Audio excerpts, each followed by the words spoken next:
Sejam muito bem-vindos para a segunda noite da nossa Semana Teológica 2020, a Semana Teológica mais importante dessa pandemia, até porque eu não lembro de outra, então acho que fica bem a gente colocar dessa maneira. Ontem nós tivemos uma conversa fantástica com o reverendo Adrien Bausels, especialista em pregação, e nós ficamos 1h15 falando sobre teologia pastoral, falando sobre lacunas que nós encontramos na igreja atualmente, falando sobre principais pensadores da teologia pastoral, falando sobre princípios da pregação, da homilética.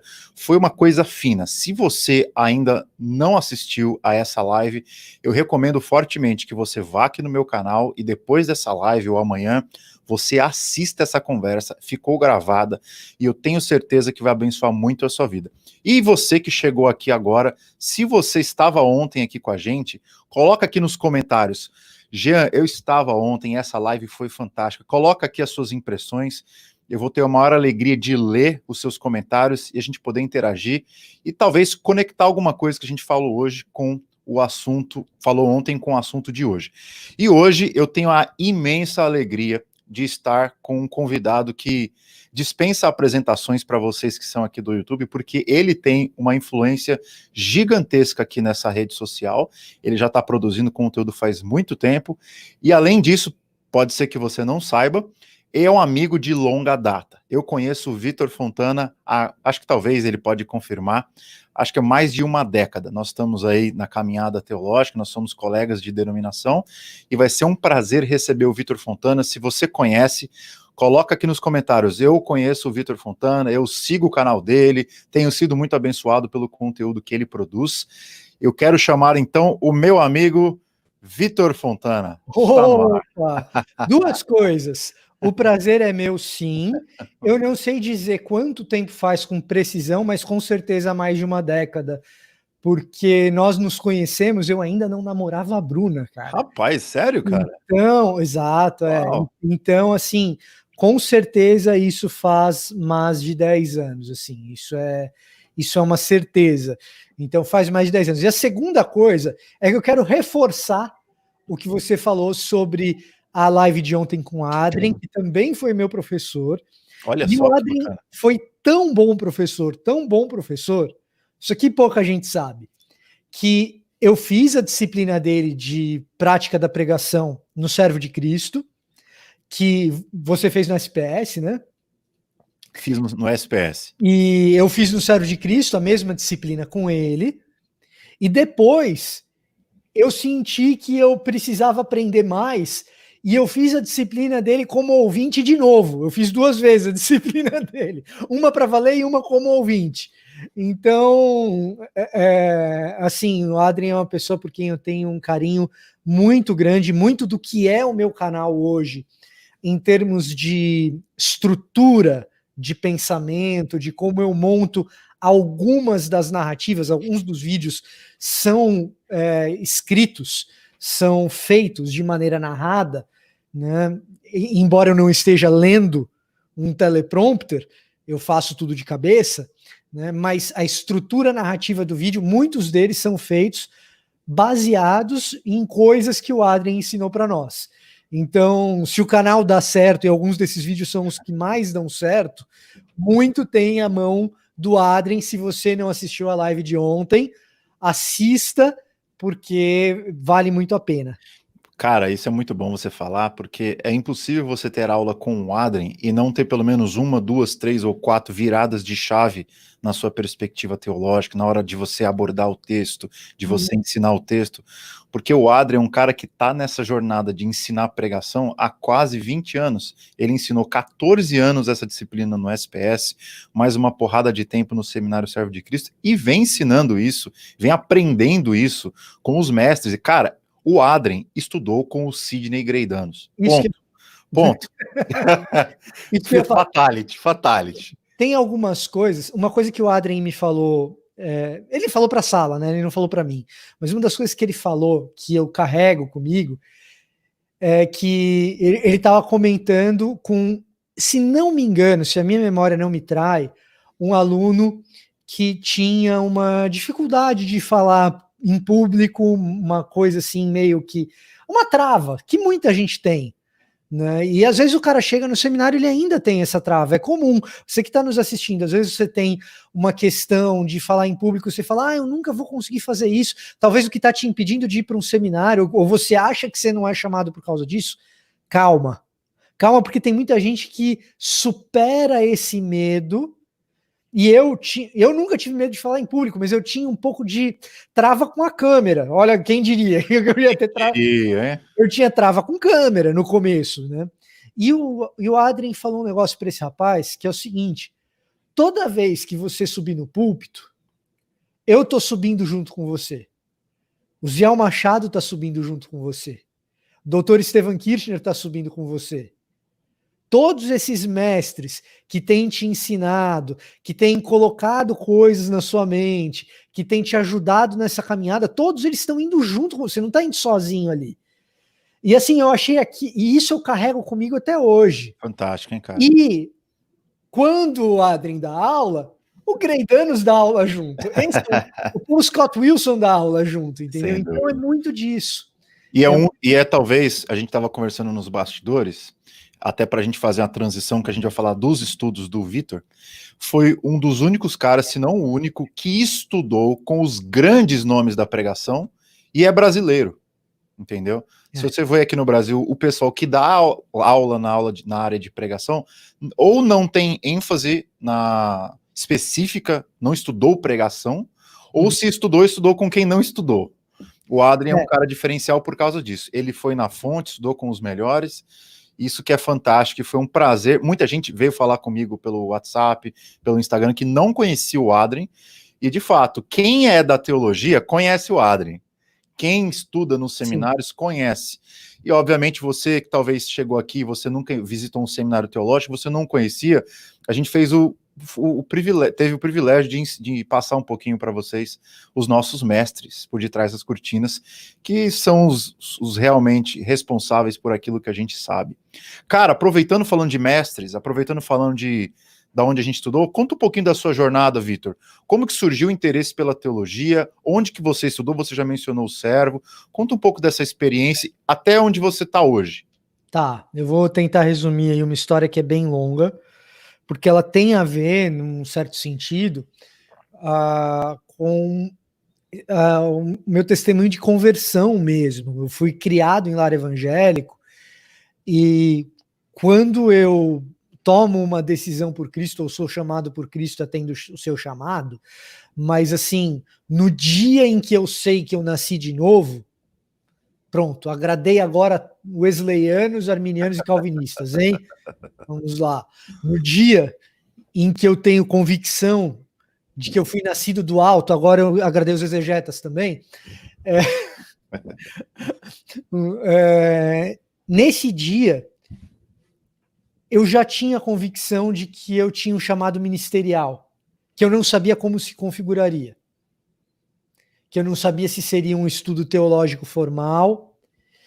E durante a minha faculdade de jornalismo, em algumas oportunidades, foi muito claro para mim, às vezes pelo testemunho da comunidade local, né, da igreja local, às vezes por meio de pessoas próximas, às vezes por meio de pastores, pregadores conhecidos, missionários conhecidos, de que o jornalismo era para mim um treinamento para o que eu faria ministerialmente mais tarde. Né? Tanto a faculdade quanto o meu tempo trabalhando em redação. Hoje eu vejo muito claramente o quanto o tempo trabalhando em redação me ajudou profundamente em muitos dos aspectos das atividades que eu pratico hoje. E aí, assim, muito curioso, porque você não sabe disso hoje, mas o meu contato com a teologia e o meu desejo por estudo acadêmico teológico, por aprofundamento acadêmico teológico, começa na teologia contemporânea. Ah, que bacana. Porque a gente vai falar um pouco mais especificamente disso depois, mas o meu interesse pela teologia veio por meio de dois autores que são, por excelência, teólogos contemporâneos, que eu sempre tive interesse em leitura e por uma questão de interesse de leitura e de ser rato de livraria, quando a Mundo Cristão lança O Fim da Memória, do Miroslav Volf, eu compro e leio e devoro aquilo, e eu não sabia que existia autor cristão que escrevia daquele jeito. Para mim, autor cristão que escrevia daquele jeito era só um cara que, embora Miroslav Volf seja um cara de academia, mas era só cara que escrevia do seminário para dentro do seminário para o seminarista que estava na pesquisa lá. Não era autor de livraria, manja? Sim. Porque eu estava acostumado com literatura cristã muito ruim, na real. Assim, para ser muito honesto, eu estava acostumado com isso e dava um desânimo, né? Um desânimo muito grande. E aí, por aquelas coisas assim que eu falei, cara, isso daqui. E aí eu falei, pô, tem cara dentro de seminário que estuda isso aqui? Não, isso aqui é muito relevante, isso aqui é muito. E aí, Fim da Memória, só para deixar claro para quem está nos acompanhando do Volf. Já vai anotando os livros que o Vitor vai citando aí, viu? Porque vai vir um monte. O Volf, ele é um cara. Ele é um pentecostal, ou um carismático, se você quiser. Talvez ele não seja um pentecostal no sentido clássico da palavra, em especial no que diz respeito à teoria do batismo pentecostal, mas ele é um carismático, né, acadêmico que está em Yale. Então, se você vai juntando quebra-cabeça, você fala assim, como que esse cara funciona? Porque Yale é um lugar super crítico, super assim, de uma ponta acadêmica que não recebe tão bem determinados tipos de espiritualidade e ele faz uma ponte de diálogo interreligioso. Então pensa num cara que é carismático, quase pentecostal, super crente e tal, que tá numa cadeira de diálogo interreligioso dentro de Yale e que não é americano e que teve uma infância e adolescência profundamente marcada pelos conflitos étnicos e de guerra da Península dos Balcãs, né? Então toda aquela questão da Bósnia, da Sérvia, aqueles conflitos ali. E Fim da Memória, ele trata a respeito de como lidar com a sua memória quando ela é profundamente marcada por experiência de trauma de um ponto de vista teológico. Então, o Volf, ele tem essa pegada. Então, assim, tem um outro livro dele que é o principal, que não está traduzido em português, que traduzido assim livremente seria algo como Exclusão e Acolhimento. Cara, até hoje eu não entendi por que esse livro não foi traduzido. Cara, o livro foi escrito ali na década de 90, eu acho. Eu só digo uma coisa para você, será? Opa. Logo, tá? Porque ele acabou de lançar, ele veio aqui na minha cidade e ele acabou de lançar uma nova versão expandida, até para atualizar com os conflitos contemporâneos. Uhum. Eu vi da boca dele isso, né? E eu espero que venha com essa expansão, né? Assim, é uma boa oportunidade. Mas assim, dentro da nova, a única coisa que impede hoje Volf de ser instantaneamente traduzido e publicado é o câmbio. Porque hoje você pagar o royalty, uma coisa é com $1 a 3, outra coisa é com $1 a 5,30, 6 que chegou a ser recentemente. Mas equilibrando-se essa questão do câmbio com o que tem acontecido no mercado editorial brasileiro nos anos recentes, é muito difícil você barrar o Volf de ser traduzido. Mas enfim, a minha história foi com o Volf de rato de livraria, de tipo Saraiva ou Livraria Cultura, uma dessas. E aí, o que aconteceu? Também nessas de rato de livraria, eu tinha lido por indicação de um presbítero da minha igreja, de escola dominical, por uma questão de conhecer melhor os movimentos neopentecostais, eu tinha lido Paulo Romero, Decepcionados com a Graça. Ele tem um livro que é o Super Crentes, que é um trabalho jornalístico e tal, e tem Decepcionados com a Graça, que é um trabalho mais de ciência da religião. E o capítulo final de Decepcionados com a Graça é uma tentativa de lidar com o cara que saiu do movimento neopentecostal decepcionado. E o que ele sugere como solução é a teologia da esperança do Moltmann. À época, eu não tinha ideia que o Moltmann tinha sido orientador do Volf. Mas, impulsionado pela indicação do Paulo Romero no final do livro, eu vou atrás do Moltmann. E ao ir atrás do Moltmann, eu não encontro em livraria. Na época não tinha Amazon, gente. Na época não tinha nada, na real.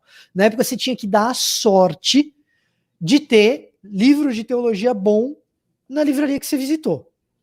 Essa era a real da época. Mudou demais. Né? E aí eu não encontro Teologia da Esperança, mas eu encontro um livro que, na minha opinião, é o melhor livro do Moltmann, que é um livro chamado O Caminho de Jesus Cristo.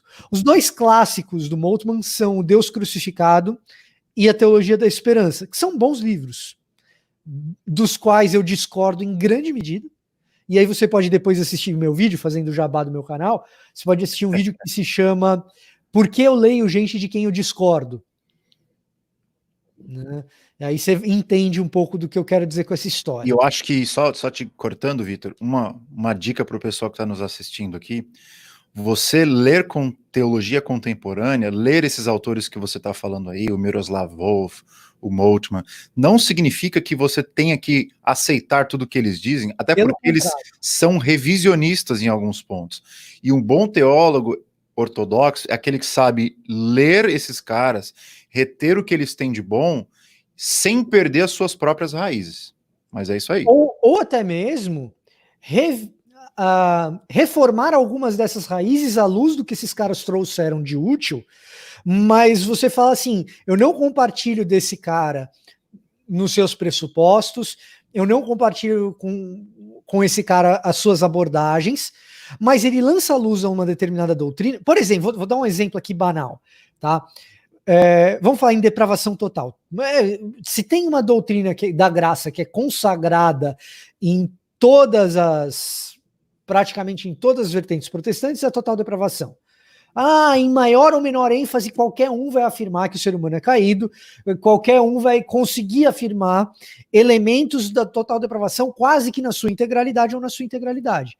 Isso não significa que esse conceito, como foi elaborado pelos cânones de Dort, ou como foi elaborado pela Confissão de Westminster e pelos símbolos de fé de Westminster, seja a sua elaboração mais sofisticada ou a melhor possível.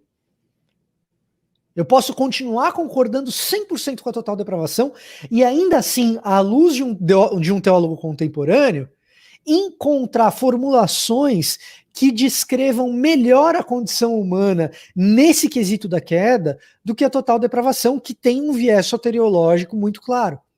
Eu encontro isso no Pannenberg, por exemplo. Quando eu me deparo com a descrição do Pannenberg de miséria humana, eu não encontro ali nada que desafie a total depravação, mas eu encontro ali uma antropologia da queda mais sofisticada do que a total depravação. Então, à luz do que o Pannenberg traz, eu posso, de repente, e nem é a minha praia fazer teologia sistemática, mas se eu estivesse fazendo, eu posso, de repente, numa construção reformada, calvinista, de uma dogmática, incorporar esses elementos sem que eu faça qualquer tipo de revisão. Na verdade, eu estou adicionando sofisticação. Nuance. Nuance. Palavra boa aí. Nuance, exatamente, entendeu? Cara, e você já chegou, então, depois da conversão, já chegou lendo esses caras. Cheguei, assim, depois, minha primeira leitura teológica foi Wolff. Aí depois do Wolff eu li o Moltmann. Depois do Moltmann, eu fui dar aula numa escola dominical e o meu avô tinha uma biblioteca de gente interessada. E aí eu fui dar aula numa escola dominical e eu peguei um livro antigo de página amarelada na biblioteca do meu avô, que era um livrinho chamado A Mensagem de Efésios, do Stott. Uhum. É um comentário de Efésios. Eu não sabia que existia comentário, já. Editora ABU, né? Editora ABU na época. Hoje é o selo da ABU debaixo da Ultimato. Né? Mas eu não sabia que existia comentário bíblico. Não sabia. Já tinha lido Moltmann, mas não sabia que existia comentário bíblico. Então, eu falei, nossa, como que existe um negócio desse e ninguém me avisou? Isso aqui é fantástico! E eu dei uma aula de escola dominical que foi a introdução da mensagem de Efésios do Stott. Eu lembro desse dia que eu ia dar essa aula de escola dominical, e aí a aula de escola dominical foi exatamente a introdução daquele comentário. Foi a sua primeira aula ou você já tinha dado outras aulas antes? Não, já tinha dado outras aulas que o presbítero Paulo Sérgio Fred, o Paulinho, um cara assim fantástico e tal, me abriu essa possibilidade de dar várias aulas, e aí ele me dava material e eu dava aula, mas essa específica, eu senti que eu tinha que trazer mais. Só o que eu tinha de material ali para dar aula não estava dando conta. E aí eu fui atrás do que eu tinha em casa. Meu avô já tinha falecido, eu acho, tenho quase certeza que sim. E eu tinha essa biblioteca no meu avô, de livros herdados aí. E aí e aí foi isso, assim. Então, mas eu comecei por Wolff, depois eu fui para o Caminho de Jesus Cristo do Moltmann. Já conhecia o Stott, mas não sabia que ele tinha comentário bíblico, conhecia de orelhada, que eu ouvia gente falar a respeito dele. Né? E aí depois, assim, fui lendo outras coisas e tal, mas eu comecei por esses caras. Mas isso não significa que eu comecei a minha jornada intelectual por eles. Isso é outra história. Eu li esses caras depois de já ter lido o Capital, do Marx, depois de já ter lido Pierre Bourdieu. Esse é o teu passado de jornalista, estudando economia e tudo mais. Exatamente. Então, assim, eu já tinha literatura filosófica pesada quando eu fui ler esses caras. Então, não foi um salto assim tão... Eu acho que até uma coisa interessante, Vitor, porque quando você lê esses caras, você citou... O Wolff não é alemão, mas ele é europeu, com exceção do... Aliás, todos são europeus que você citou até agora. E muito influenciados, acho que principalmente o Moltmann, pelo o Ernest Strauss, que foi muito influenciado pelo Marx. E aí você já estudou muito economia, eu sei das suas perspectivas econômicas, das quais partilho boa parte delas. Acho que quando você leu esses caras, por mais que você não tinha uma perspectiva teológica ainda madura, você já foi percebendo algumas coisas, talvez, de ênfases sociais e tal. Assim, na real, eu vou falar para você assim, quando eu li O Caminho de Jesus Cristo, o que me impressionou no livro, né, o que me impressionou no livro não foi a proposta ou as propostas teológicas dele, mas foi o livro que me apresentou o conceito de expectativa messiânica. Uhum. Isso é uma coisa que a gente tem que entender desses autores, que eu acho que no Brasil se faz muito mal, que é o seguinte: esses autores, eles não estão brincando. E no Brasil tem muita gente que brinca de teologia e que se diz professor de teologia. Tá? Então, assim, nesse caso eu não me sinto compelido nem obrigado a citar os nomes de quem eu estou pensando e falando, entendeu? Mas gente considerada séria, brinca de teologia. Esses caras, você pode até discordar deles, mas eles não estão ali brincando. Então, quando esses caras apresentam alguns determinados conceitos teológicos, eles têm no calcanhar deles um negócio que se chama revisão dos pares, que pode se tornar uma perseguição se o cara escrever bobagem. O cara perde emprego da noite pro dia. Exatamente. Pensando exatamente. Então, assim, o rigor que você encontra numa literatura como a literatura do Jürgen Moltmann, você vai ter discordâncias por questões epistemológicas, você vai ter discordâncias por questões metodológicas, você vai ter discordâncias de abordagens, você vai ter discordância de pressupostos, mas você não vai ver barrigada ali, você tá entendendo? Isso é de fato uma deficiência do pessoal de linha reformada, mais ortodoxa. Então da orelhada mesmo. Eu tenho um amigo, que eu não vou falar o seminário que ele estudou, mas o professor dele de teologia contemporânea, entre aspas, mas o cara que deu o tipo de disciplina que mais se aproximava disso, que é a teologia dos nossos tempos, aí depois a gente pode definir melhor um pouco o que é isso, mas o cara que deu teologia para ele contemporânea, ele falava assim: Barth tem 7 demônios e Bultmann tem 70.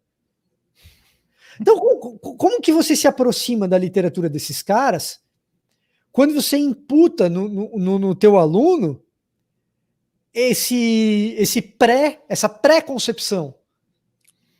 Você sataniza o autor antes mesmo de lê-lo. Então, quando você lê esses autores não estão brincando, eles não estão ali para brincadeira. Eles não estão ali de sacanagem com você. Entendeu? Existem erros crassos. Vamos falar de teologia contemporânea? Tem. E alguns desses erros crassos não foram. E o que é lastimável e lamentável é que na história da teologia contemporânea, esses erros crassos não são corrigidos pelos reformados e conservadores. A nova geração precisa aprender. Nós, conservadores, reformados dessa nova geração, alguns, como James Smith, que a gente menciona com frequência e tal, aprenderam isso e trouxeram isso para o nosso meio. James Smith trouxe isso para o nosso meio. Van Hooser trouxe isso para o nosso meio. O Jonathan Pennington trouxe isso para o nosso meio. Ainda bem que tem gente assim. Mas a galera que trouxe correção para excessos, para erros crassos dentro da teologia contemporânea não foi a galera reformada conservadora. Foram autocorreções dentro da própria teologia contemporânea. O Barth, que esse professor brasileiro dizia que tinha 7 demônios, é o cara responsável por uma dessas correções. Então, assim, quando a gente fala de teologia contemporânea, a gente tem essa questão aí para, enfim, eu conheço professor brasileiro de seminário que tem index prohibitorum, entendeu? Que tem listinha de livro que você não pode ler porque supostamente os autores são liberais, então você não pode ler se você é seminarista. Aí dói, entendeu? Aí é triste. É uma ditadura de leitura. Entendi. Já é um projeto natimorto, ou seja, você vai criar um monte de acéfalos teológicos. Mas, Vitão, eu te fiz uma pergunta e você já entrou você já começou a navegar aí pela teologia contemporânea, o que é muito bom, esse é o assunto. E depois que você começou a estudar esses caras, da onde veio o interesse em fazer um seminário, cara? Isso é verdade. Porque mandaram, não, brincadeira. Cara, tem um pouco disso. Muitas pessoas mandaram. Quando eu estava na faculdade de jornalismo, houve momentos que eu quis largar o jornalismo para ir para o seminário. Sério, cara? Sério. Interessante. E o que me manteve na escola foi a percepção de que aquilo era um período de treinamento para mim. Eu sempre achei que você era um cara que, tipo assim, tinha a concepção, eu nasci para ser jornalista, depois de algum tempo maturando na teologia, falou, eu acho que isso aqui faz parte da minha vocação. Mesmo dentro do jornalismo, estudando, você já tinha esse sonho de fazer teologia, então? Já. Uau. Cara, na real, posso falar, eu não era crente, eu já achava esse negócio de teólogo um negócio interessantíssimo. Eu achava interessantíssimo, assim, mas já tinha esse lance. E aí eu tenho influência. Quem apareceu aqui, ó. Sério que você me conhece, Adrien? Você perdeu a encheção de saco sua lá no começo, depois você assiste, tá, mestre? Sério que você me conhece, Adrien? Eu que te conheço, rapaz. Mas assim, o Adrien, inclusive, fez parte um pouquinho desse processo, porque o Adrien, antes de eu entrar no seminário, como jornalista, eu o entrevistei. Eu tinha uma... Eu tenho ainda, tá? Isso existe ainda até hoje, um desejo muito grande de produzir para que a igreja tenha uma melhor percepção da sua vocação missional, em especial como evangelista, de uma igreja evangelizadora. Na época que eu entrevistei o Adrien, eu estava buscando gente que era da comunicação e que pudesse auxiliar a igreja com pensamento da comunicação dentro da evangelização. E o Adrien me encheu de material de homilética. Muito antes do seminário isso daí. Eu tenho um e-mail do Adrien que deve ser de 2003, por aí. 2002, 2003, coisa assim. Então o Adrien é uma das pessoas... o Marcos Botelho é outra, o Hilder é outra, a minha esposa é outra, eles foram me empurrando para o seminário, né? Quem me empurrou para a vida acadêmica no seminário foi o Dr. Stephan Kirchner. Qual foi o ano que você entrou no Servo? O ano que eu entrei no Servo, 2011. 2011, ok. 2011, né? 2011. Né? Então, aí eu vou para o Servo. No Servo eu conheço o Dr. Stephan Kirchner. O Dr. Stephan Kirchner acolhe a mim, ao Paulo On, que estará conosco amanhã, é isso? Exatamente. Amanhã é o Paulinho com a gente. Né? Então, o Dr. Stephan Kirchner acolhe a mim, ao Paulo On, ao Caio Dias Pérez, ao Pedro Amorim Bacará e o... Nossa, cara, eu não posso esquecer o primeiro nome do O. Gente... Nossa, Wilson, desculpa, velho. É culpa sua, porque você tá sumido, porque você que eu não falo com você. E o Wilson é uma pessoa de um intelecto assim, totalmente fora da curva. Wilson do que eu não acho que eu não conheço ele. OH, Wilson O. Ah, ele é coreano também? Ele é coreano também. Ah, legal. Né? Que então, aqui tem muito coreano aqui no Kelvin Seminary, eles falam não sei se é O ou se é O. Deve ser O. Deve ser, né? Esses coreanos, todos os nomes estranhos, né? Eu tenho uma história com os coreanos também que é bonita também. O meu professor da Trinity mais querido é um coreano também, que é o Peter Cha. Né? Mas você foi acolhido pelo Estevam lá e aí acolhido pelo Estevam. Abriu os olhos para a vida acadêmica. E para a vida exegética. Uhum. Né? Então, o Estevam é um cara que acolhe a nós como um tutor. Muito paizão, né, cara? Muito, muito paizão e uma das pessoas mais, como é que eu posso dizer, mais esclarecidas sobre o que é vida acadêmica teológica no Brasil. Também um cara fraco, estudou com gente ruim, né? Só com Dick Friends. Estudou com os caras ruins. Se você der uma olhada em alguns comentários aí de Marco... Não, assim, ó, eu vou falar um negócio do Kirchner, que é o seguinte.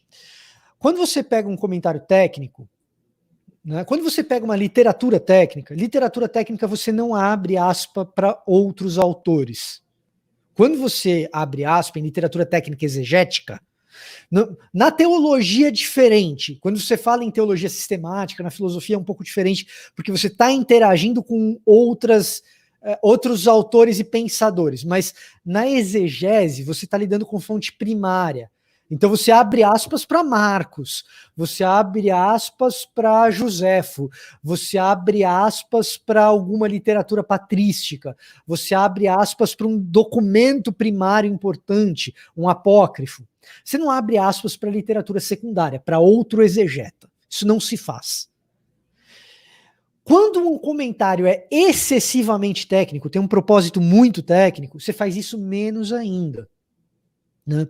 Então você pega um comentário, que é um comentário que tem um foco específico em destrinchar o grego. Então você pega o International Critical Commentary, o Hermeneia, Nem o texto bíblico é colocado na língua autóctone. O texto já é no grego ou no hebraico. O texto já é no grego ou no hebraico. Quando você tem a tradução é do próprio autor. Uhum. Né? Quando você tem a tradução é do próprio exegeta, que é o autor do comentário. O espaço para literatura secundária é nas notas de rodapé. O Kirchner é o único autor que eu já vi. Eu nunca vi nenhum autor brasileiro ou gringo. Eu nunca vi nem isso acontecer do cara ser citado ipsis literis pelo comentarista. E quem o cita é uma autoridade. Quem o cita é o Dick Friends no comentário de Marcos do New International Greek Testament Commentary, que é um comentário altamente técnico. Então, assim, a parte técnica do Kirchner, ela é meio que inconteste. O Kirchner, ele pega e ele nos acolhe aos sábados de manhã para examinar as nossas traduções do grego e do hebraico, mais do grego do que do hebraico, vai, mas para examinar as nossas traduções e as nossas exegeses aos sábados de manhã, de graça, porque ele quis. E isso faz com que cada um de nós vá para um canto fazer o seu mestrado, entendeu? Então o Caio vai para Livre do Amsterdã, o Wilson vai para Durham, o Paulo vai para Edimburgo e eu venho para Trinity. Né? Então, assim, todos com carta de recomendação do Dr. Stephen Kirchner. Uau, isso é fantástico. Né? Então, e antes de nós, ele fez o mesmo trabalho, não sei com a mesma intensidade ou grau de intimidade, não sei o quanto ele foi responsável por isso, mas sei que foi uma pessoa importante na vida do Bernardo Shaw, que é PhD em Edimburgo. Né? Então, assim, o Kirchner formou uma geração de exegetas. Legal. E você tem a especialidade em Novo Testamento ou Antigo Testamento? Novo. Porque o Kirchner é Novo Testamento. O Paulo Wan, ele também se especializou em Novo Testamento. O Caio foi para Antigo na Livre do Amsterdã. Entendi. Mas o Kirchner ele é tão... Ó, é porque o Kirchner, eu conheço ele não foi meu professor, mas ele foi meu colega. É meu colega, a gente deu aula juntos no seminário. E o Kirchner, uma vez, eu fui dar uma aula de Apocalipse no Servo de Cristo. E ele estava dando aula de Apocalipse na sala ao lado. E eu me senti completamente constrangido, né? Então, assim, quando a gente tinha um intervalo, a gente tomava um cafezinho junto. E aí eu perguntava, o que você está dando aula? Ah, eu estou dando aula de Apocalipse. Eu estou dando aula de Apocalipse.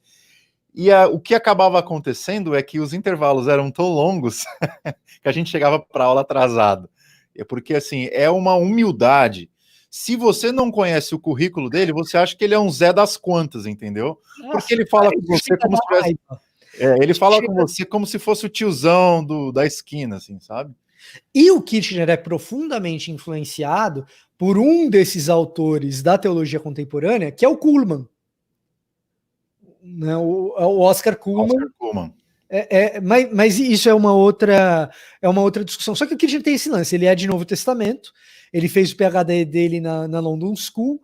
Se você leu qualquer Bíblia que...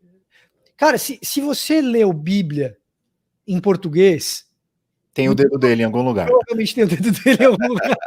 É só você dar uma lida nas introduções das versões. NVI, ele tem a mão dele. A Almeida... NVT agora. NVT, Almeida século XXI tem a mão dele, então, enfim. Cara, pô, eu acho que você respondeu várias perguntas que eu já tinha para fazer, mas essa do Kirchner foi uma novidade para mim. Eu não sabia que ele tinha essa participação tão profunda na sua vida acadêmica. Cara, em 2 minutos, conta por que você escolheu a Trinity e como tem sido esse tempo aí. São 2 anos que você já está aí? São 2 anos e meio. Não, são 3, na verdade, mas por que eu escolhi a Trinity, cara? A Trinity me escolheu. Foi predestinado. A Trinity me escolheu, muito mais do que eu escolhi a Trinity. Porque eu mandei um e-mail para eles, eu não queria vir para a Flórida. Existia uma conjunção de fatores de vida profissional da minha esposa, que fazia com que a Flórida fizesse sentido, mas academicamente não fazia sentido nenhum, e tinha um campus da Trinity na Flórida. É isso que me fez escolher a Trinity. Claro que o fato do Carson ser professor da Trinity pesa, o fato do Van Hooser ser professor da Trinity pesa, né? Mas... E aquele professor que tem o nome, parece que é coreano também, que é muito bom, o Mu. Douglas Mu? Como é que é? Mas o Douglas Mu, ele... Assim, vamos lá. A Trinity teve uma fase em que, ao mesmo tempo, em Novo Testamento, mas isso muito antes de eu vir para cá. Mas a Trinity teve uma fase que, ao mesmo tempo, em Novo Testamento, você tinha o Douglas Mu, o D.A. Carson, o Grant Osborne, e o Scott McKnight era ajudante deles. Nossa. Olha, Não é difícil escolher. A Trinity nem se escolhe. A Trinity teve uma fase né? Sabe que aqui no Brasil há uma preferência muito grande pela Trinity. Eu quase apliquei para a Trinity também. Eu ia ser orientado pelo Kevin Van Hooser, já estava quase engatilhado. Acabei só não indo porque eu tinha uma carta de recomendação muito pesada aqui no Kelvin, senão eu teria ido para lá. Tem muita gente que fez mestrado aqui, vai para lá por causa do Van Hooser, mas essa é uma outra história. Você está numa excelente universidade e, cara, acho que você vai somar muito. O Vitor tá de malas prontas aí para voltar para o Brasil. E a gente, acho que tem futuro a igreja evangélica, não por causa de nós, mas apesar de nós, a gente está tentando trazer o que há de melhor aqui, né, do lado de fora do Brasil. E, cara, eu acho que você é um cara que tem tudo para somar aí. Conta para mim o que foi nesses anos aí, 2 anos e meio que você está estudando aí. Fala 2 ou 3 coisas, se você tiver na memória, que foram coisas que mudaram a sua maneira de ver a teologia. Então, Jean, olha, eu acho que eu vim para cá tão treinado que a Trinity não mudou minha maneira de ver teologia, sabia, cara? A Trinity mudou minha maneira de ver a igreja. Muito mais do... Claro que quando muda a maneira de ver a igreja, muda a maneira de ver teologia, é óbvio, eu não estou negando essa relação. Longe de mim querer dissociar essas duas coisas. Assim, aliás, muitíssimo pelo contrário. Mas a Trinity deu para mim uma série de aparelhos analíticos para entender melhor como fazer esse diálogo, precisamente esse diálogo. Porque o treinamento para fazer exegese foi tão intenso da parte do Kirchner para a gente, que eu cheguei aqui já muito treinado nesse sentido. A minha familiaridade com filosofia e teologia sistemática, embora a histórica para mim seja uma lacuna gigante, eu tenho uma lacuna, e ela continua sendo. A Trinity não cobriu essa lacuna, né? A minha lacuna de teologia histórica, eu ainda vou pegar igreja medieval eu ainda vou cobrir essa lacuna, eu ainda vou pegar a igreja medieval para pegar a fonte primária mesmo e ler e tal. É um saldo devedor que eu tenho grande, né? Mas o que aconteceu? Né? A Trinity e o Peter Cha, que eu mencionei aqui, eu tive uma disciplina com o Peter Cha que é exegese sociocultural. Tá? Ele é sociólogo, ele não é teólogo. Né? Na verdade, ele é teólogo, ele tem uma graduação em teologia, mas o mestrado e doutorado dele são em ciências sociais. Né? E ele tem uma influência muito grande do Peter Berger. Para quem não sabe, tem livro dele em português, do Céu Sagrado e tantos outros. Isso. É um sociólogo muito influente aí entre os protestantes. E aí o que acontece? O ferramental que eu tive do Cha, para mim, essa talvez seja a maior influência na minha formação. Eu tenho que dizer assim, eu tenho uma dívida com Kirchner, eu tenho uma dívida com Cha, eu tenho uma dívida com um cara chamado Eduardo Andrade, que foi meu professor de microeconomia, que é PhD aqui em Chicago, de economia. Ele foi orientado pelo Robert Lucas, que é Nobel de Economia, só. Esse é o Eduardo Andrade. Chicago tem uma tradição brutal mesmo. Né? Então eu tenho um saldo devedor com o Eduardo Andrade, na área de microeconomia. Minha formação de pensamento econômico está muito sólida ligado a isso. Eu tenho uma dívida muito grande com o Dr. Stephen Kirchner, com o Peter Cha e com o Marcos Almeida, que foi o cara que me ensinou grego, que não é o professor mais brilhante que eu tive, mas ele é a pessoa mais dedicada que eu já conheci em qualquer área para qualquer coisa. Eu nunca vi ninguém tão dedicado quanto ele para qualquer coisa que eu já tenha visto na vida. O nível de dedicação. Um abraço aí para o Marcos, colega também lá do Servo de Cristo. Cara, fantástico. O nível de dedicação dele é um negócio que eu nunca vi, é sem paralelo. Então, eu tenho uma dívida muito grande. Mas o Cha, ele é daqueles caras que te ensina a enxergar o mundo com outras lentes. Ele pega e fala assim, olha, tira um pouco os seus óculos, eu vou te apresentar um novo para você usar quando você quiser. Quando você quiser, você bota esse. Entendeu? Então, isso me deu ferramental para fazer o diálogo de teologia com a igreja, para entender a igreja norte-americana muito melhor do que eu entendo hoje, do que eu entendia antes, e para entender a igreja brasileira e como ela foi delineada por algumas coisas da igreja americana, em grande medida. Né? Então, assim, na teologia mesmo, assim, quando a gente fala teologia própria, eu acho que menos do que em alguns ferramentais para entender o mundo. Faz todo sentido. Sim. No fundo, quem forma a nossa teologia mesmo são os nossos mestres de casa. A gente vai aprender, a gente vai ganhar umas caixinhas de ferramentas quando a gente sai do Brasil, mas eu acho que aquelas raízes, vamos dizer assim, aqueles fundamentos, aquelas estacas, a gente vai construindo com os nossos mestres de casa mesmo. A gente acha que vai sair do país, vai descobrir muita coisa nova, e não é bem assim.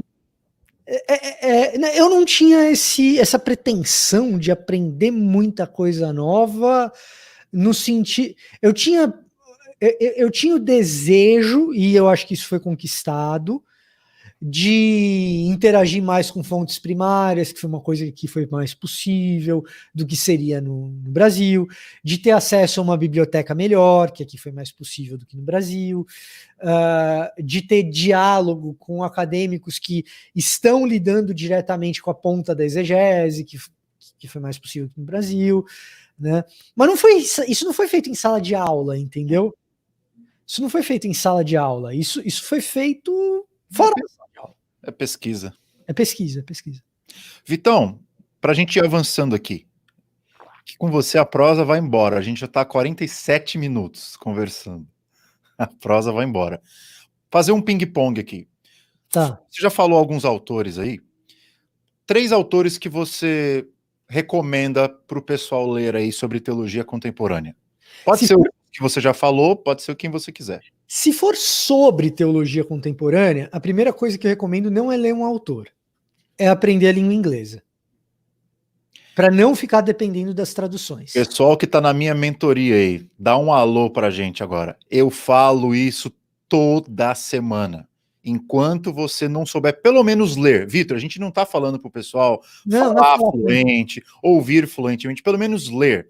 Do contrário, você vai ficar refém de tradução para o resto da vida. Porque eu não acho que o Brasil, nem daqui 50 anos, vai ser um produtor de conteúdo teológico. A gente pode contribuir, mas a língua teológica foi o latim um dia, hoje é o inglês indiscutivelmente. Na Holanda se produz conteúdo em inglês, na Alemanha se produz conteúdo em inglês. Não é teologia, cara. Não é teologia, é tudo. Inglês é a língua franca. E o pessoal da minha mentoria se manifestando aqui. Mas todo dia. Mas é isso, cara. Assim, quando você aprender a ler inglês, você está fazendo um favor para si, não é na teologia, não é porque eu estou falando. Conhecimento geral. Oportunidades de trabalho, tudo, cara. Assim, não tem qualquer área, não tem o que falar. Né? Aí, o que você vai fazer?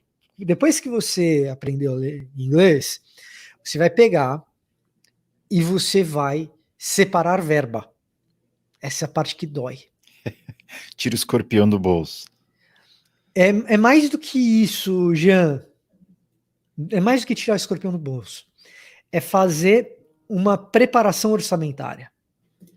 É deixar de gastar com algumas coisas. Se o que você quer é isso, se isso é uma prioridade para você, você vai deixar de comer naquele lugar que você queria comer, você vai deixar de comprar o joguinho que você queria comprar, você vai fazer restrições para que sobre dinheiro, para que você comece a ler uma coisa que eu vou te falar, que é o seguinte.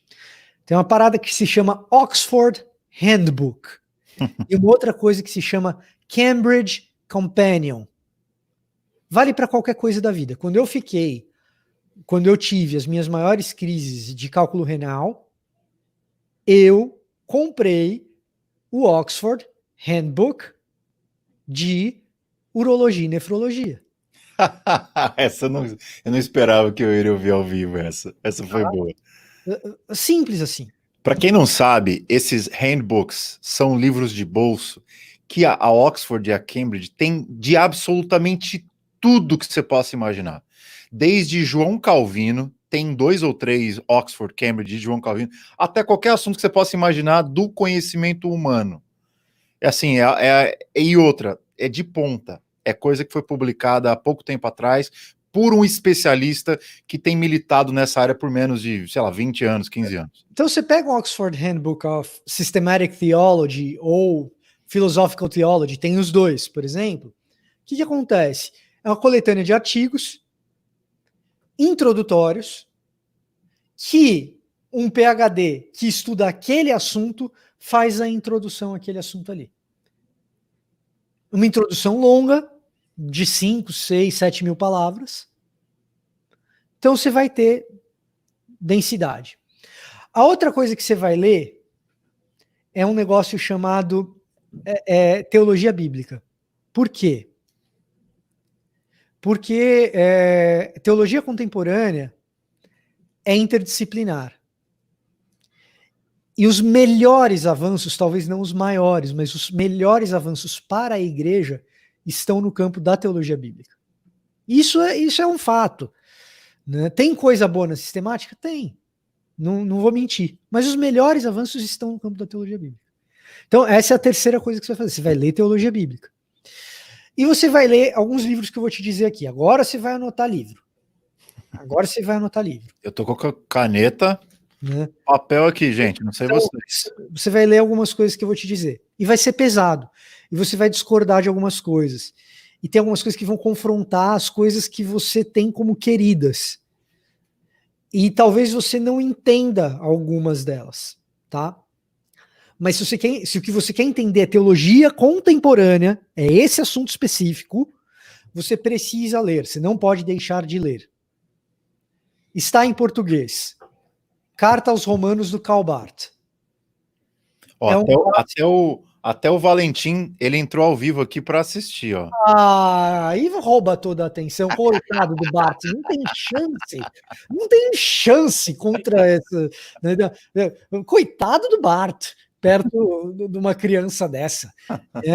Você vai ler Carta aos Romanos do Barth, você não vai entender nada. Aí você vai abrir um vídeo na internet do Clóvis de Barros Filho falando sobre Kant, sobre Immanuel Kant. Você vai lá, digita Clóvis de Barros Filho, Kant. Ele fala um monte de palavrão, coloca esses palavrões no seu coração como se fossem palavras que não são palavrão, tá? Tem algumas palavras de baixo calão, tira as palavras de baixo calão, o seu coração absorve como se não fosse palavra torpe, mas o exercício que ele manda você fazer com Kant, você faça com Barth. Tá? Você vai pegar o Clóvis, que foi meu professor no jornalismo, né? O que ele fala para o Kant, você aplica para o Barth.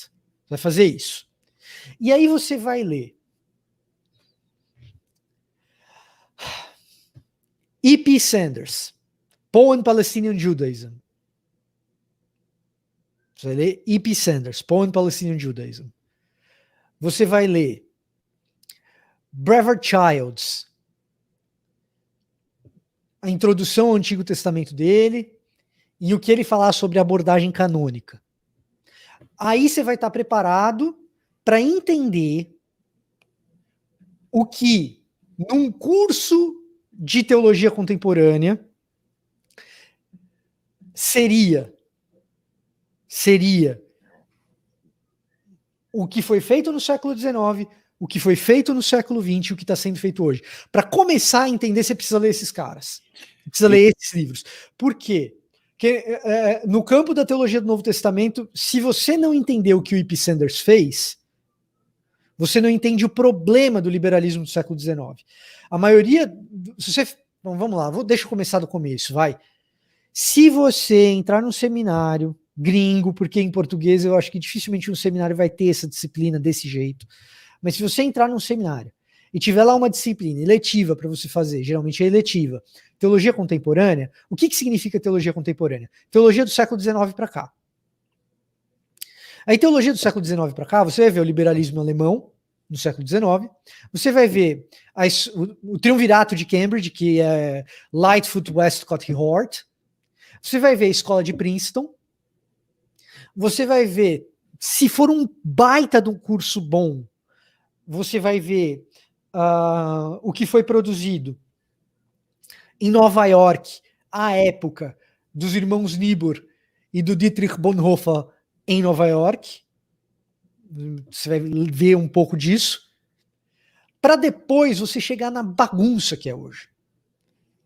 Num excelente sentido do que é bagunça e num péssimo sentido do que é bagunça. Eu faria também uma viagem para Yale e pegaria o pós-liberalismo. Tá, de uns caras que o James Smith, por exemplo, cita. Você que leu o James Smith não conhece os caras que eles citam. Eles estão... O James Smith está dialogando com esses caras de uns 50 anos atrás que estudaram em Yale, que foram colegas do Miroslav Volf, que foi o cara que o Vitor começou falando. Cara, eu acho que você deu um currículo para o pessoal. Se você não pegou a ordem... Só que eu tenho um problema com esse currículo. Eu desafio esse currículo, mas... Você já tem pelo menos uma ordem de o que você pode fazer, e se você não pegou a ordem, volta depois da gravação para você assistir. Eu queria falar uma coisa... Isso que eu falei não é teologia contemporânea, é o que o seminário diz que é teologia contemporânea. Esse que é o problema. Uhum. Mas esse que é o problema. Uma coisa... Uma coisa bacana do que você falou, e eu queria pegar isso aí, até porque a gente está quase uma hora aqui de live, e a live está muito boa, não quero que acabe agora, nem o pessoal. Você citou alguns personagens, e teve um cara que perguntou aqui, fala um pouco de Calbart, fala um pouco do porquê os reformados, eles são meio orgulhosos com autores que não concordam com eles. Isso é uma visão que generaliza os reformados de maneira injusta. Isso não é verdade. Teve vários comentários aí. Vou dizer duas coisas, em cima do que o Vitor acabou de falar aqui. Ler esses caras, a gente não lê porque gosta. A gente não lê porque os caras eles estão na nossa tradição. A gente lê porque a pesquisa teológica hoje é construção em cima deles. Construção teologia bíblica sem Brevard Childs, você não tem a perspectiva canônica. Você fica com aquele liberalismo mofado diante dele. Se você não tem o E.P. Sanders, estudar judaísmo é repetir o que já foi feito do passado. Se você não tem Calbart, você não tem toda a crítica que ele faz ao liberalismo alemão.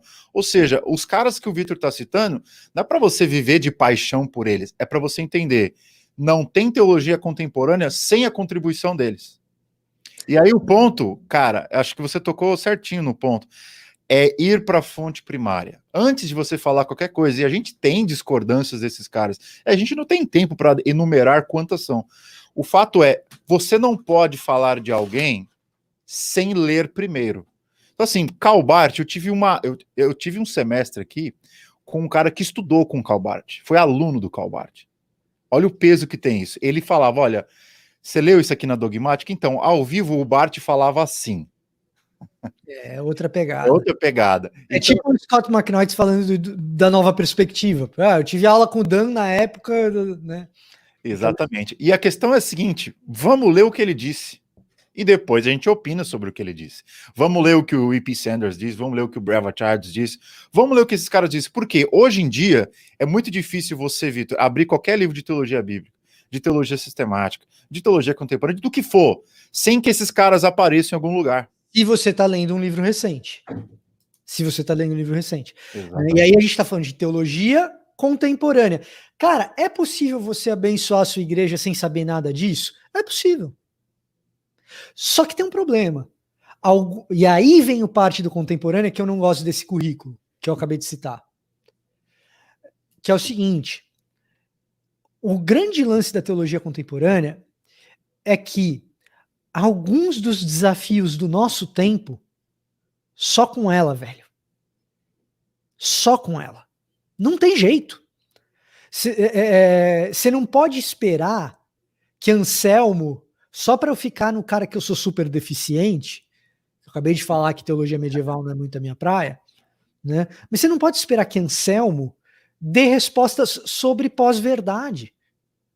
Ele não conheceu isso. Você pega um baita de um autor, Berkhoff, eu gosto do Berkhoff.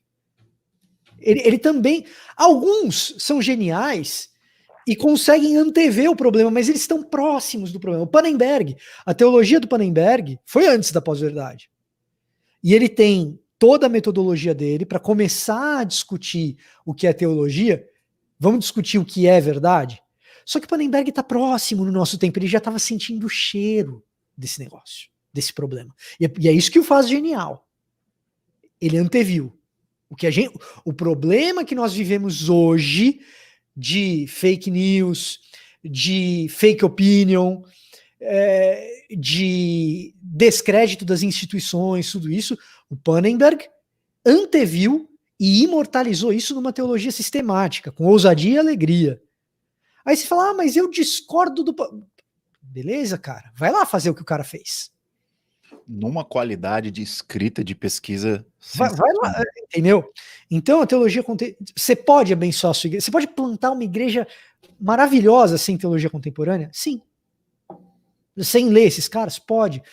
Mas alguns dos problemas que nós vivemos hoje, você só vai conseguir enxergar, não é nem resolver.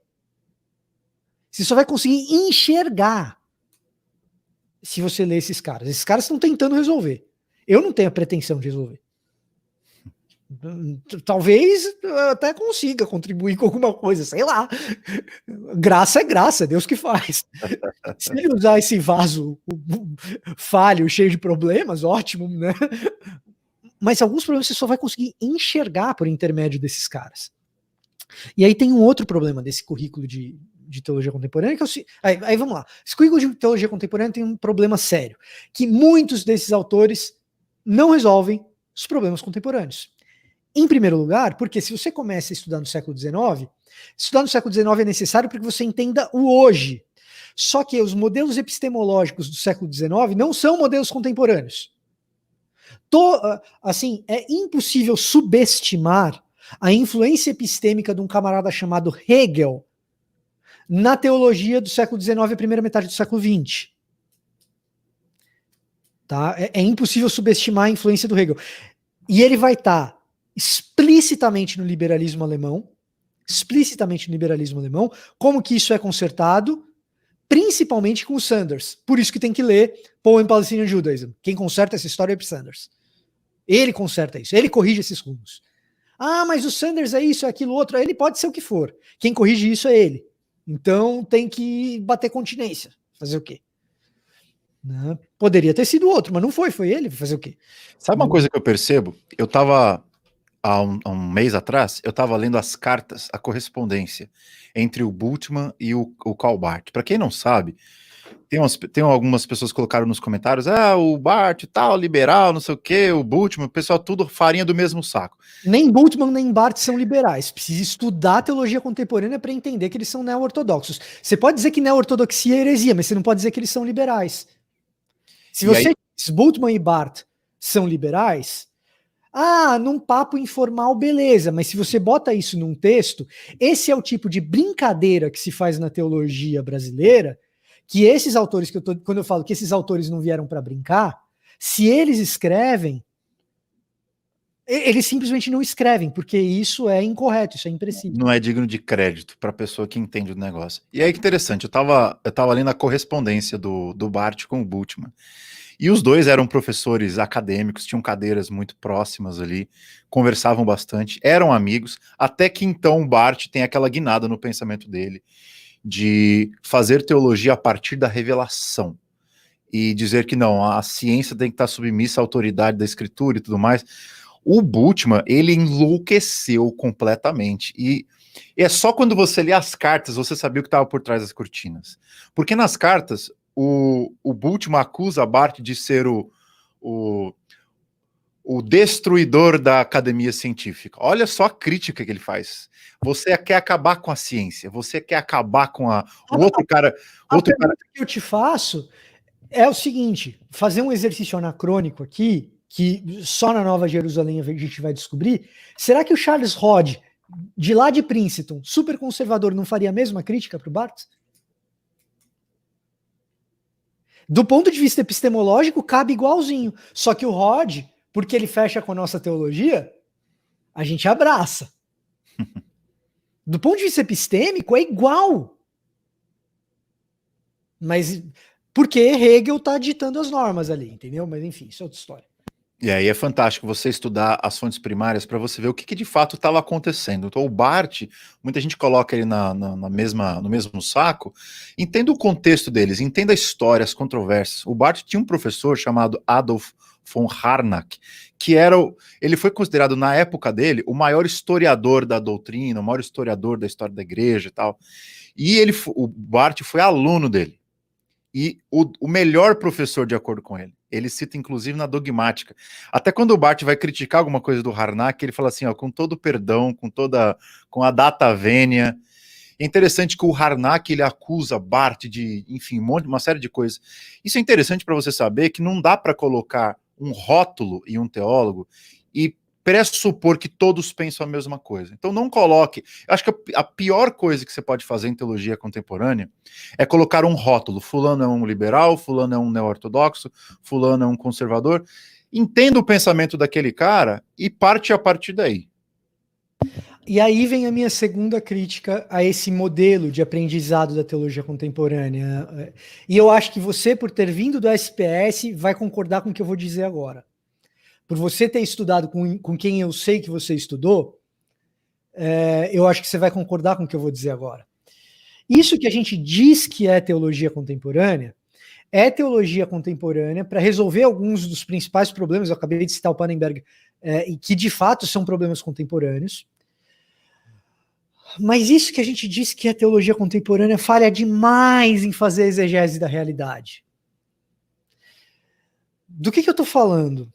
Você não faz teologia contemporânea e deixa de lado Lewis, que não está em nenhuma dessas discussões. Mas quem que é o pensador teológico contemporâneo mais influente do século XX? É muito provavelmente o Lewis. Você não faz teologia contemporânea sem saber o que é princípio das unidades homogêneas. E vale muito mais a pena você saber o que é princípio das unidades homogêneas, que é uma coisa simples, que em 15 minutos você sabe o que é, e que provavelmente te influenciou a vida inteira e você não sabe. Agora isso é teologia... uma pulga atrás da orelha querendo saber o que é isso. Né? Isso é teologia contemporânea. E a gente não estuda, e a gente fica falando do Barth, e cara, será que o que o Barth está fazendo a partir de Romanos é justo porque é supersessionismo, porque aqui ele fala não sei o quê, porque aí eu li na dogmática do Barth, será que aqui ele está sendo universalista ou não é? Capitu traiu ou não traiu? Meio que essa a briga e tal, não sei o quê. E brother, você está montando mega igreja, nem sabe por quê. Muito boa a conversa. Você está dizendo que... percebe? Então, assim, princípio das unidades homogêneas, gente, é o princípio missiológico por trás da teoria de crescimento de igreja que fundamenta o movimento de mega igreja dos Estados Unidos.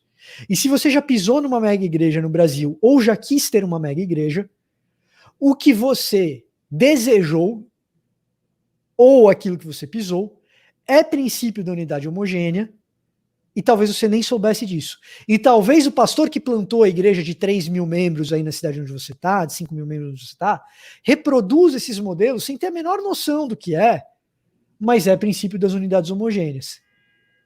Né? Então, se a gente está falando de teologia contemporânea, a gente tem que conhecer eclesiologia contemporânea, para parar de comprar modelo. Né? Eu falei para você que eu tinha dado uma lacradinha no Twitter. Né? Isso foi nos bastidores, ele não falou ao vivo. Antes da gravação eu tava falando, peraí que eu tô dando uma lacradinha aqui no Twitter. Né? Uma das lacradas que eu dou, de vez em quando, que é para fazer o povo pensar. Né? É só provocar, não significa que ele quer machucar ninguém não, viu, gente? Não, mas eu faço de leve, Você não é o dos piores que eu conheço. Mas assim, se até o Homer Simpson, que é o Homer Simpson, sabe que o Ned Flanders não é boa coisa, não quer ser o Ned Flanders, se até o Homer Simpson sabe que o vizinho crente dele não é boa coisa, cuidado com o modelo de igreja que você copia. Cuidado com o modelo de igreja que você copia. Então, quando a gente fala de teologia contemporânea, tem que estudar o Lewis, tem que estudar o princípio da unidade homogênea, que foi muito mais influente que o Barth. Para a história do pensamento teológico, daqui 100 anos, daqui 200 anos, daqui 300 anos, o Barth ainda é o cara que derruba uma boa parte do que é o pensamento liberal. Verdade. O Brevard Childs ainda é o cara que derruba o que é os olhos vendados do método histórico crítico. Ainda que use muito o método histórico crítico o próprio Brevard Childs. Ele não descarta. Tem ali uma espécie de sublação. Se você não sabe o que é sublação, dá um Google depois que eu não vou ficar explicando o que é sublação aqui. Mas tem ali no Brevard Childs uma espécie de sublação em relação ao método histórico crítico, quando ele propõe a abordagem canônica. Aliás, esse negócio é muito interessante. Quando esses caras da teologia contemporânea fazem essas coisas, não sei se você sabe disso, Jean. A abordagem canônica nasce, sabe onde? No método de estudo bíblico indutivo. Aquele da ABU. É daí que o Brevard Childs tira. Então, uma coisa interessante desses caras, para quem não sabe o que é abordagem canônica, é ler o texto dentro de todo o drama das escrituras e não apenas como o método histórico crítico algum dos seus autores fazia, que era reduzir o texto a uma fonte, a uma forma desconectada do todo. E óbvio que o Brevard Childs não é o primeiro que faz isso, mas ele cunhou todo um sistema hermenêutico que faz essa análise canônica. Ele é o cara que consegue fazer a galera da academia que compra o método histórico crítico dizer, opa, não dá para ler do jeito que a gente tá pisando na bola. Porque tem uma diferença entre você simplesmente negar um modelo e você demonstrar o porquê aquele modelo tem problemas. Existe um divisor intelectual entre uma atividade e outra. Né? E aí, se a gente está falando de teologia contemporânea, a gente tem que olhar para o nosso momento e falar o seguinte, beleza, existem alguns autores que são mais simples do que tudo isso, mas que estão fazendo uma leitura de realidade que, às vezes, estão muito à frente do seu tempo, às vezes são extremamente úteis para a igreja, ou às vezes influenciaram a igreja como ela é. Então, eu digo para você, todo esse currículo é o currículo que academicamente você teria. Se você vier para os Estados Unidos estudar teologia contemporânea, é isso que você vai estudar, são esses caras e tal. Mas se você não estudar o princípio das unidades homogêneas, para a igreja você está perdendo uma coisa importante. Se você não estudar Lewis, para a igreja você está perdendo um negócio muito importante, inclusive para uma coisa que a gente precisa com urgência, que é a catolicidade. Lewis faz isso com maestria. Cristianismo puro e simples é uma teologia que pode ter lá os seus defeitos, não foi escrito por um teólogo, tem as suas imprecisões, mas é uma teologia que você pode ler num ambiente presbiteriano, num ambiente wesleyano, e todo mundo diz amém no final. Num ambiente anglicano, num ambiente evangelical americano, e funciona. A catolicidade do Lewis é um negócio invejabilíssimo. E Lesslie Newbigin. Tá chegando forte no Brasil, acho que por causa do Gorin, em grande medida. Então, mas são esses caras, é o Gorin, o próprio Gorin. Você respondeu minha pergunta que eu ia fazer agora, para a gente ir para os finalmente. Eu ia perguntar para você citar 3 autores contemporâneos que você indica. Se eu não estou enganado, você disse C.S. Lewis, você disse Lesslie Newbigin e agora disse o Tim Keller. Tá, eu vou falar mais uma coisa então. Se você tem ferramental filosófico, se você já tem essa base, você vai ter um grande acréscimo para o teu repertório de compreensão de mundo se você ler um livro chamado Imaginação Profética, do Walter Brueggemann. Explica para o pessoal rapidinho por que esse livro é tão importante. Que eu já li o livro, é um livro antigo, da década de 80. Tem traduzido para o português, você vai encontrar talvez num sebo virtual. Sebo, ele está pela editora Paulinas e há muito tempo que não é publicado. Então é sebo. o seguinte, o Brueggemann é o acadêmico do Antigo Testamento contemporâneo mais importante depois do Childs. Porque ele é o outro proponente da abordagem canônica. Os dois são. Uhum. Tá? Então, agora, o livro Imaginação Profética, ele é importante porque ele é o livro que resgata o diálogo entre Antigo Testamento e mundo contemporâneo da melhor maneira que existe. Então, se você quer... E como que ele propõe isso? Ele propõe que eu e você tenhamos comportamento profético. E ao propor que eu e você tenhamos comportamento profético, ele desenvolve uma hermenêutica para que isso aconteça na realidade. Como que essa hermenêutica funciona? Putz, agora você não vai precisar ler o livro, vai lá. Já que você não acha em sebo mesmo, deixa eu ver. Como que essa hermenêutica funciona? Essa hermenêutica funciona a partir da percepção de que Deus desenvolve, a partir de Moisés, uma comunidade alternativa às comunidades que existiam no entorno. Então, a comunidade de Israel ela é diferente das outras nas suas proposições, mas incapaz de levar essas proposições a cabo.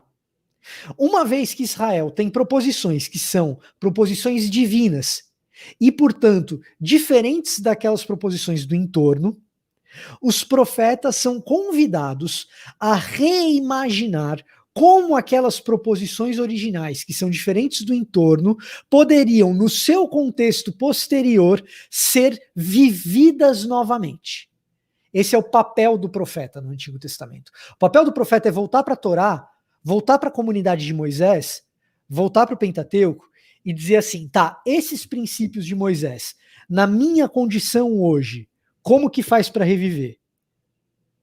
O Brueggemann pega e fala o seguinte, o teu papel é, assim como o profeta, reimaginar esses princípios da comunidade alternativa de Moisés, como que, na condição horrorosa no meio da qual a gente vive, você desempenha esses princípios alternativos.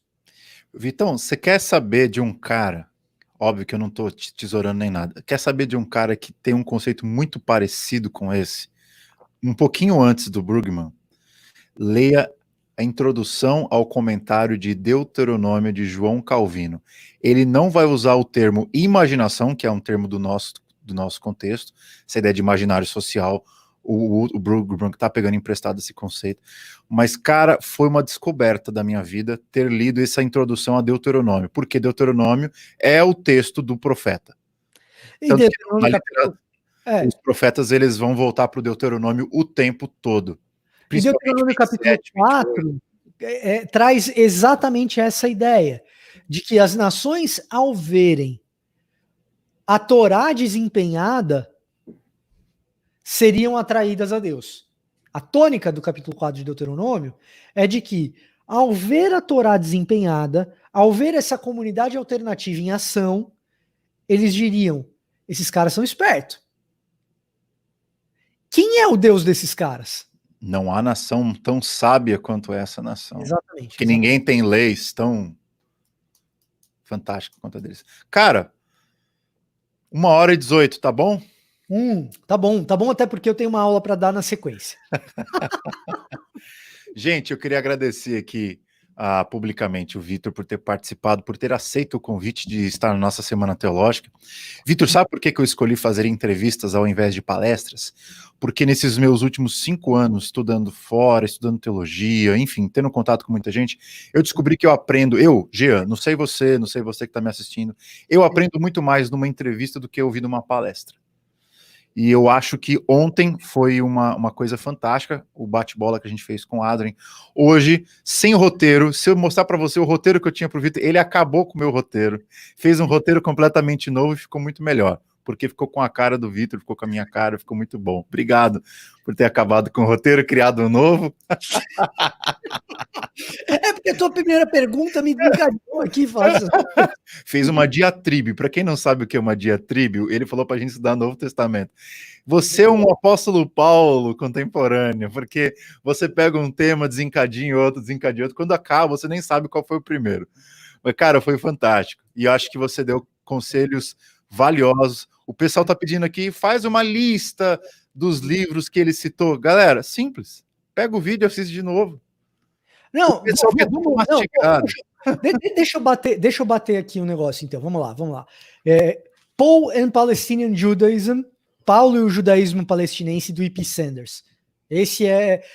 Principalmente, sabe por quê? Porque você vai aprender como se lida com fonte primária. Você vai ver o cara lidando com fonte primária ali na sua frente. Tá? Isso daí que o E.P. Sanders faz assim, faz como ninguém. Né? Então, Paul and Palestinian Judaism, certo? Tô te dando o que são os clássicos da teologia. Tem em português esse livro, se eu não me engano. Não tem. Tem não? Paulo Leia o Povo Judeu, que não é um livro bom.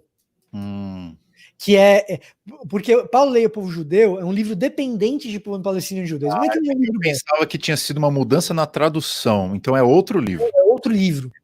E que é dependente do primeiro. O primeiro que é... É o groundbreaking que eles chamam aqui, o treme-terra. Total. Não existe teologia paulina que não precise dialogar, nem que seja para discordar do Sanders. Né? Então, Paul and Palestinian Judaism do E.P. Sanders, isso é uma coisa. O outro que eu citei, Romanos, do Karl Barth. Estou te dando os clássicos. Aí depois você vai para Brevard, que o pessoal chama de Brevard, mas é Brevard. S. Crianças em inglês, childs. Aí você pega a introdução ao Antigo Testamento dele, a abordagem canônica, enfim. Pode pegar esses livros dele aí que são importantes para a teologia contemporânea. Isso tudo é clássico. Tá? O clássico da teologia contemporânea, um no Novo Testamento, um de Antigo Testamento e um cara da teologia que é o Barth. Aí um que eu mencionei muito é o Wolfhard Pannenberg. Ele tem uma teologia sistemática em 3 volumes em português. Enfim, tem uma teologia sistemática em 3 volumes em português. Se você puder ler em alemão, melhor. Se você puder ler em inglês, a tradução eu preferi. A boa tradução em inglês. Em português eu não achei ruim, não. Né? Eu preferi em inglês, mas enfim, eu tenho volume físico em português, tá em português, pode comprar que a tradução é boa. Então tem esses 3 aí. Wolfhard Pannenberg. No começo da live eu falei em Miroslav Volf, O Fim da Memória, e Exclusion and Embrace, que numa tradução livre aqui para o português seria Exclusão e Acolhimento.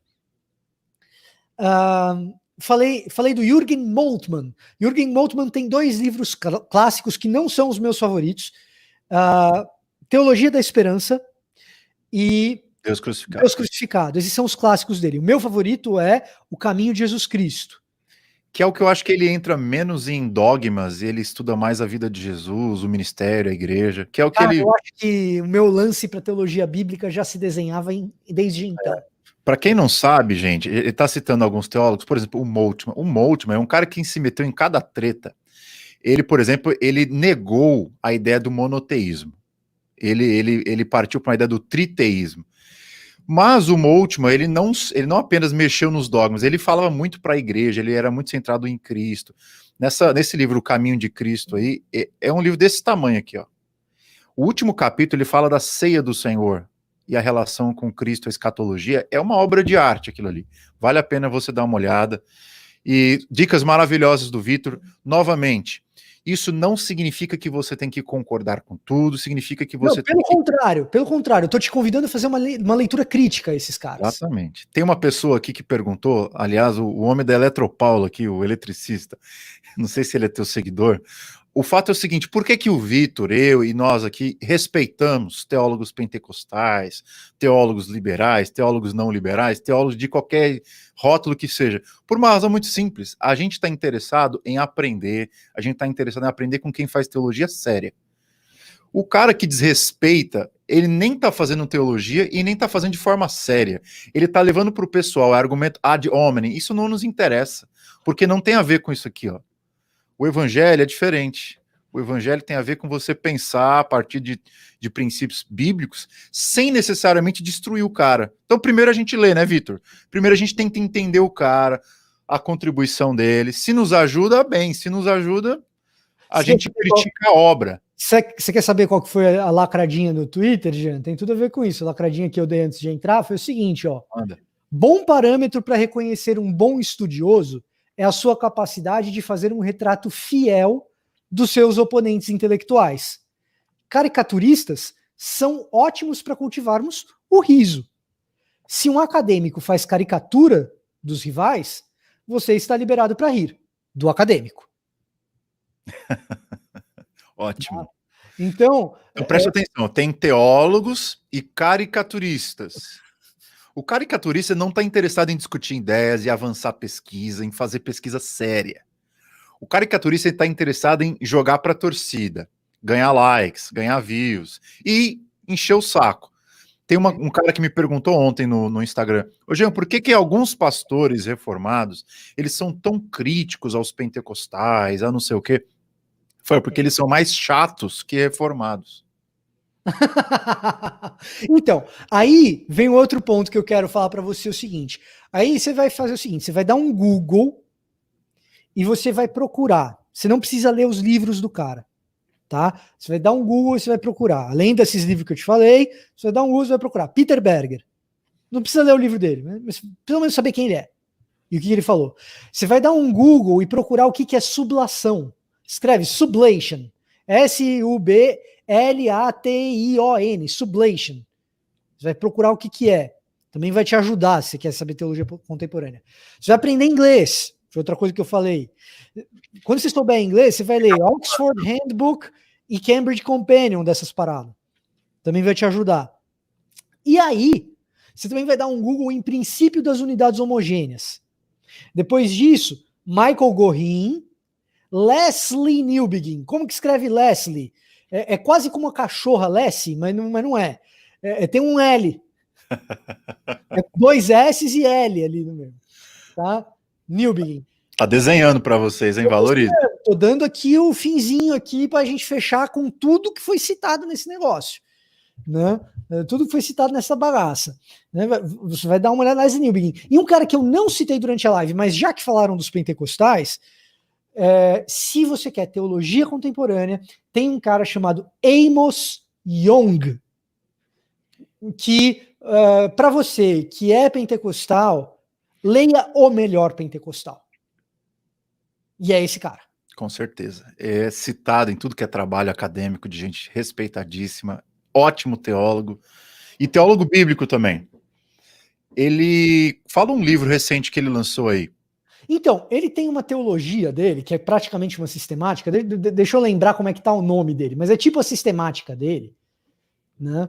Eu sei que ele está publicado pela CPAD, eu não sei, nunca sei como é que eles traduzem os nomes dos livros, né? Mas ele tem uma teologia dele, que eu vou olhar como é que é o nome que foi dado, mas é tipo a sistemática dele e é onde eu começaria a ler. Eu não sabia nem que tinham traduzido. Cara, que legal isso. Não, isso eu não sei se está traduzido, não. Tem uns livros de pneumatologia dele traduzidos pela CPAD, mas o nome da teologia sistemática dele é Renewing Christian Theology, Systematics for a Global Christianity. Então, renovando a teologia cristã, sistemática para uma cristandade global. Brother. Só aí você já percebe de onde que o cara está começando a reflexão dele, né? Assim, Fica a dica. Fica a dica. Não. Os títulos dizem muito sobre as obras, nem sempre. A gente tem alguns casos que a gente faz não julgue o livro pela capa. Não julgue pela capa, nem pelo título. Nesse caso, o título é muito bem dado. Sim. Cara... E o Philip Jenkins? The Next Christendom, a próxima cristandade. Para botar mais um aí, que é nessa linha do que está respondendo aos nossos problemas atuais mesmo. Porque o negócio, isso é uma outra parada. Tudo isso que a gente citou vale numa visão eurocêntrica de teologia. A teologia daqui 20 anos é qualquer. Assim, o cristianismo daqui 20 anos é qualquer coisa menos branco e eurocêntrico. Nós estamos rumando por um cristianismo africano e asiático. Fundamentalmente asiático.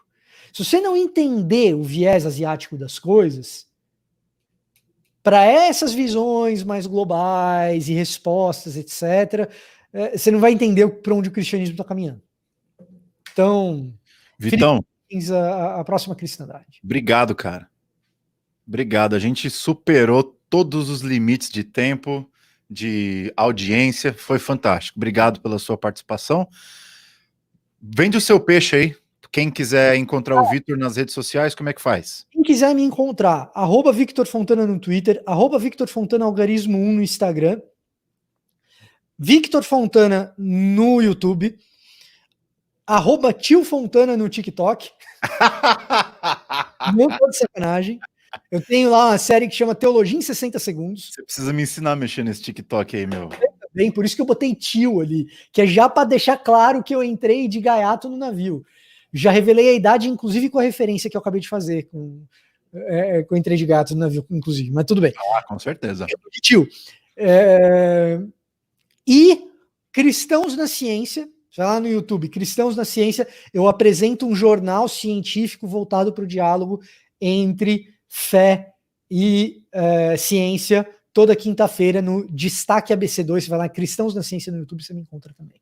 Ótimo, eu agradeço a todos vocês pela audiência, e para nós finalizarmos, Vitor, não vai embora ainda não, eu vou fazer uma coisa que, se eu não fizer, a galera que está segurando até agora vai me matar. Sabe o que é? Fizemos uma parceria com a editora Thomas Nelson, que você conhece muito bem, e eles nos doaram livros para todos os dias da nossa semana. Vou dar um teaser, vou dar um spoiler. Eu estou trabalhando num título da Thomas Nelson, meu amigo, que revolucionará a sua maneira de entender exegese. Pronto. Aliás, só isso que eu tenho a dizer. Eu queria falar bem da editora Thomas Nelson aqui. Vou falar não apenas pelo que você falou, porque eu também estou escrevendo um livro para Thomas Nelson. Eles estão recrutando a nova leva de teólogos brasileiros, porque infelizmente você tem um monte de editora bacana no Brasil, mas os caras só querem publicar tradução, não querem fomentar. Não, mas ó, só para falar, o que vai revolucionar, não, vamos lá, vai revolucionar a exegese no Brasil, eu tô trabalhando nisso, mas não é meu, tá? Então deixa eu ser o tradutor. A impressão de ser arrogante, não sou escritor, eu tô traduzindo. Ah, colocando os pingos nos is, agora você me deixou numa posição desfavorável. Senão, não. Eu não vou revolucionar nada, eu não tenho nenhuma pretensão revolucionária, não. A gente não tem nem roupa para revolucionar. Eu estou traduzindo uma obra, tá? Então... Show de bola. Vitor, a gente tem 250 inscritos na nossa semana. Fala, o livro que a gente vai sortear hoje é do John Stott, que é Sendo Cristão numa Cultura Não Cristã. É um livro fantástico. Um livro muito bom para você que quer entender um pouquinho de teologia contemporânea. O Stott fala fácil, não fala difícil igual a gente, é um cara assim que viveu para a igreja e ao mesmo tempo é um cara respeitado em nível globalmente, faleceu faz pouco tempo. Fala um número de 1 a 250, o número que você escolher vai ser o ganhador e eu vou falar agora. 177. Vamos lá, 177, um número bem interessante. E o ganhador, opa! Ganhadora, eu vou colocar aqui no comentário o nome da ganhadora. Se eu não me engano, não é Marmelada, mas ela é da minha mentoria. Marcela Sodré, parabéns! Você ganhou o livro do John Stott, direto pela editora Thomas Nelson. Para você ganhar o livro, você tem que falar comigo, mandar o endereço completo, telefone para contato e tudo, eu já até tenho. Mas olha, eu fico muito feliz de ter sido uma pessoa de casa. Não é nada marmelada, até porque quem escolhe o número é o convidado. Marcelo, espero que você aprenda muito com esse livro e que Deus te abençoe profundamente. Você que está nos assistindo aí, eu queria que você seguisse o canal do YouTube, o Instagram do Vitor. É um cara que tem contribuído muito para popularizar e para provocar a igreja brasileira para crescer espiritualmente, teologicamente. É um cara assim que eu tenho uma amizade muito boa e é um cara que eu sei que eu vou caminhar por muitos anos aí a fio. Obrigado, Vitor, mais uma vez. Você que gostou dessa Semana Teológica, é só o começo, hoje é a segunda noite. Amanhã nós teremos o nosso amigo Paulo Wan, que é outro cara do nosso vínculo aqui, grande amigo do Servo. Ele vai falar um pouquinho sobre teologia bíblica, que é a área de concentração dele. Também a área do Vitor, é que o Vitor é um pouco diferente. O Vitor sabe de tudo, não um pouco, ele sabe de tudo muito. Não, eu chuto. Então amanhã o Paulo Wan está com a gente. Uma boa noite para todos vocês, obrigado pela audiência, a gente se vê até amanhã, tchau!